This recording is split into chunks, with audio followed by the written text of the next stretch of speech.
Survey జనా సుఖినో భవంతు. సభ్యులందరికీ శుభోదయం. ఇప్పుడు ఉగాది మీద ఒక కవిత. కోకిల మధుర స్వరాలతో, మామిడి పూల పరిమళాలతో నూతన సంవత్సరాన్ని స్వాగతిస్తూ అరుదెంచినది వసంత ఋతువు.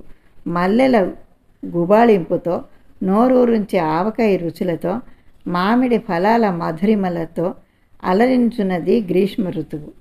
మార్తాండుని ప్రతాపముతో అలసిన పుడమి తల్లిని తన అమృత వర్షధారలతో శాంతపరుచును వర్ష ఋతువు. సన్నని చలిగాలులతో, చల్లని వెన్నెల సోయిగాలతో మానవ హృదయాలను పులకరింపచేయును శరత్ ఋతువు. ఉషోదయ వేళ మంచు బిందువులతో ప్రకృతి కాంతను పునీతును చెయ్యను హేమంత ఋతువు. పండుటాకులను రాల్చి కొత్త చివురులను ఆహ్వానిస్తూ జీవిత సత్యాన్ని తెలియచేసే శిశిర ఋతువు. 6 ఋతువుల అందాలని ఆనందాలని ఆస్వాదించగలిగే మానవ జీవితం మహనీయం కదా.